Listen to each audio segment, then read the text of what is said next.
এর কোনো নাম হয় না বলেছিলাম, অনলি ফর সেকশনিং। ধর আমার কাছে একজন ক্লায়েন্ট এসছে, তার চুলটা আমি দেখে বুঝছি যে চুলটাকে ঠিক করতে হবে, কিভাবে করব।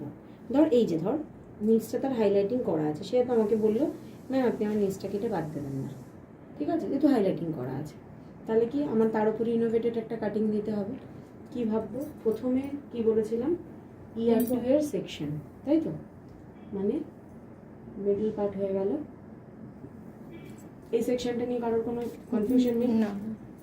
এখান থেকে এই পার্টটা এলো, একটা সেকশন হয়ে গেল। এখান থেকে এই একটা পার্ট হয়ে গেল, এই একটা সেকশন হয়ে গেল। ক্লিয়ার? ফ্রন্ট পার্টটা সবসময় কি বলেছি কখন কাটবি? লাস্টে। তুই আমাকে ফোন করবি যখন পার্লারে কাজ করবি, মানে আমাকে ফোন করে নিবি জিনিসটা, বুঝলি? আচ্ছা, করতে হবে ওই জন্যই আচ্ছা বললাম, কারণ কিছুই মনে করার রাখলে নেই তো বিপদ, ক্লায়েন্ট তো পেরিয়ে বাড়ি চলে যাবে। আচ্ছা হলো, এবার কি হচ্ছে আমার ব্যাক পোর্শন। ব্যাক পোর্শনে সবসময় কি কাটিং এর জন্য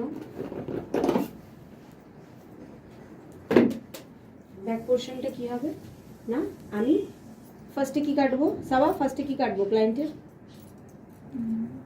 লেন্থ, মানে আপনার স্পাইনে সোজাসুজি যে সেটাকে কি বলে? গাইডলাইন যেটা হয় ওইটাই কাটবো। গাইডলাইন কেন না, ক্লায়েন্টের চুল কতটা ছোট বড় হবে তার উপরে আমার ডিপেন্ড করছে।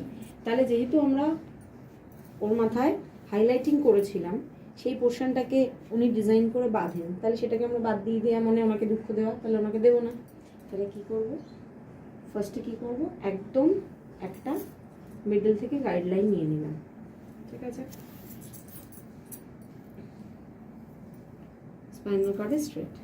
গাইডলাইন নিলে হয় না, এইভাবেই তো গাইডলাইন নিতে হয়। মানে এখান থেকে এই হাফ, হ্যাঁ সেটাও হবে, সেটাও হবে। সেটা কিভাবে হবে দেখাচ্ছি। সেটা যখন নে পিরিয়ড চুল আমরা কাটবো, কারোর চুল ছোট থাকবে, তখন আমরা ওইভাবে গাইডলাইন নেব।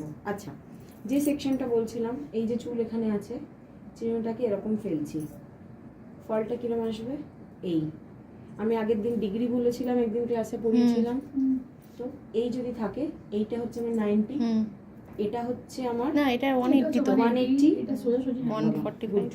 এটা হচ্ছে 180, এটা হচ্ছে আমার 0, এই পোর্শনটা আমার 0, এটা হচ্ছে আমার 45, এটা হচ্ছে 130, এটা হচ্ছে 180, এটা হচ্ছে ওই 120, এটা হচ্ছে 180, বলো। আচ্ছা, এইবার আমাকে বুঝতে হবে আমি ক্লায়েন্টের মাথার চুলটা কিভাবে কাটবো। সেটা আমি সামনেও কাটতে পারি, পেছনেও। ফ্রন্ট তো আমি আলাদা বাদই দিয়ে দিলাম, নিয়ে নিলাম। আচ্ছা, স্প্রে বটল দাও।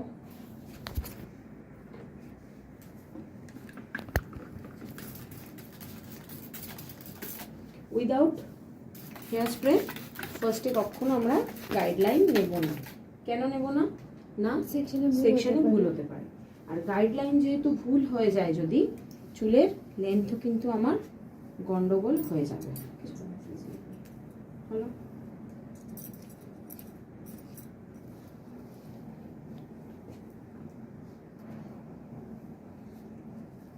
ইনোভেটেড কাটিং মানেই কিন্তু স্টেপ, ঠিক আছে।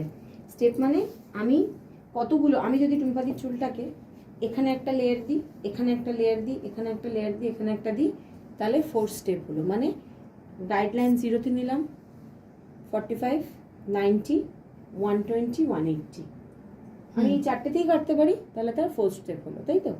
এবার এই অবধি একটা ক্রাউন সেকশন অবধি আমার কাটিং হয়ে গেল, ফ্রন্ট পার্টটা আমার আলাদা থাকছে।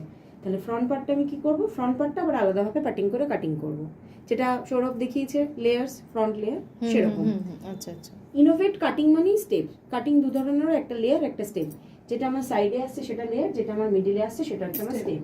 এবার মাথায় রাখতে হবে ক্লায়েন্টকে আমি স্টেপ কাটবো না। কেন? স্টেপ কাটলে কি হবে, ক্লায়েন্টের চুলটা ড্যামেজ হবে।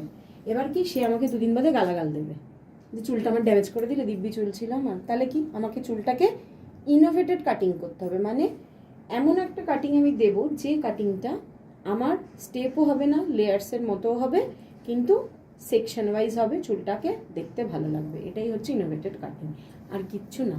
ঠিক আছে, এবার ভিডিওটা বন্ধ কর।